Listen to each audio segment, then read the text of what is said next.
In this Cinepod, we meet a 50-year-old, the San Francisco International Film Festival, and we sit down and talk to its executive director, Graham Leggett.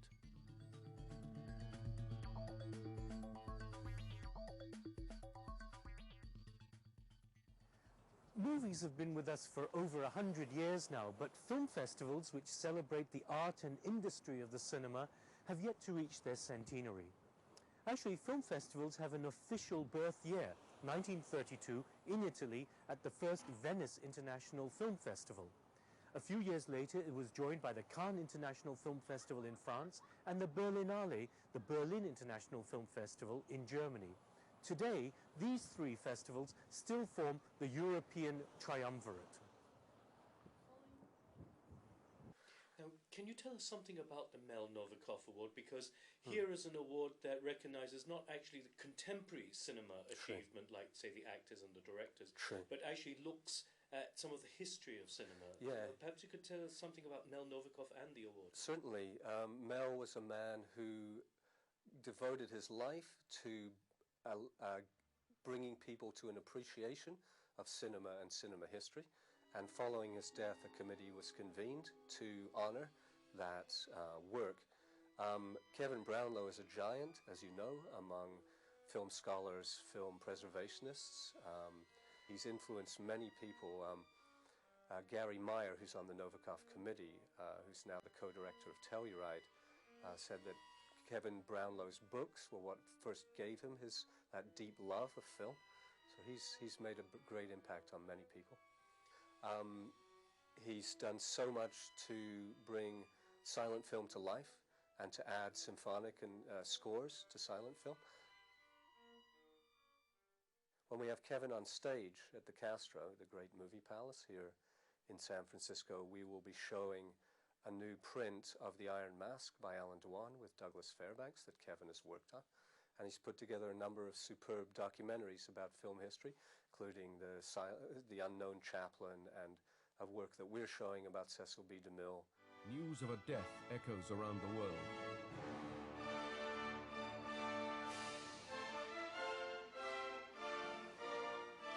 The end of a life of biblical proportions.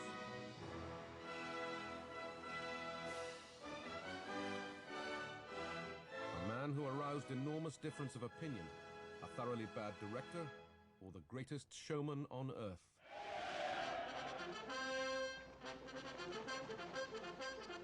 He was an opera maker. With DeMille, it was going to be a colorful explosion of imagery and extras and spectacle and Egypt and the Philistines and this and that.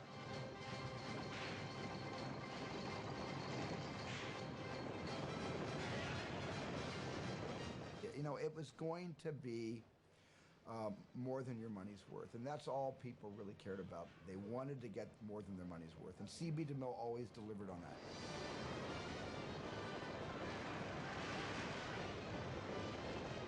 Oh, DeMille again meant for me I was going to see a real movie. I wish I could put an image up there like DeMille could. I don't think I can.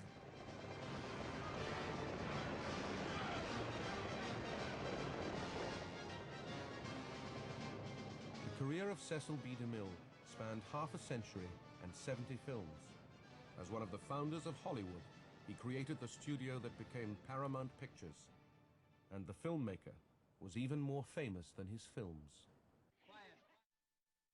Let's talk about this rather special event, Cinema by the Bay, that you have orchestrated.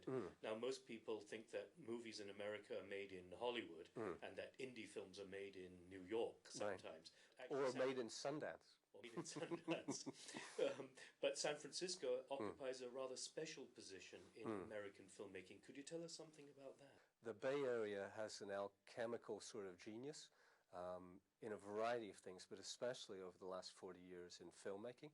Our section, Cinema by the Bay, is an attempt to valorize some of the great independent filmmakers. The tentpole film in that section is called Fog City Mavericks, and it's a new documentary that looks at 100 years of Bay Area filmmaking, starting with Edward Muybridge, Charlie Chaplin, and the S&A Company, and so on, but really focuses on the last 40 years and revolves around the giants Francis Ford Coppola and George Lucas, but also includes interviews and stories about more than 24 filmmakers, including the geniuses at Pixar, Bruce Conner, Walter Murch, Carol Ballard, Harry Zweigoff, Sean Penn, etc. More than 20 of the people featured in the film will be on stage with us that night. This is a historic moment.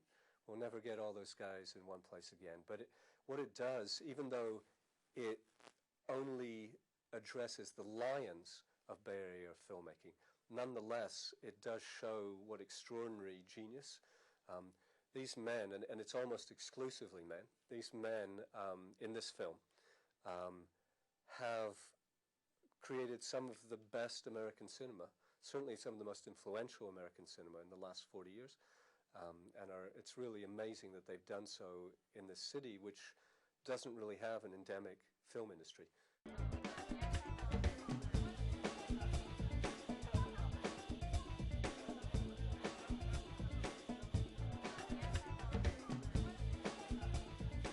The 50th birthday celebrations and the film festival itself begin on April the 26th and run through May the 10th. The festival takes place in San Francisco at the newly renovated Sundance Cinema's Kabuki in Japantown, the Castro Theatre, the landmark Clay Theatre on Fillmore, and at SF MoMA, the San Francisco Museum of Modern Art. Many guests and filmmakers will be on hand at the screenings. There'll also be screenings in Palo Alto at the landmark Aquarius Theatre. The festival is also screening on the East Bay at our favorite venue, the Pacific Film Archive in Berkeley. The screenings in Berkeley are always interesting and sometimes quite special, with guests in attendance. For more information, please check the festival's website and also pick up a copy of the mini-guide. And if you want to know more about the films, don't forget that every year the festival publishes this great program catalogue with articles and details on all the films. See you at the 50th San Francisco International Film Festival.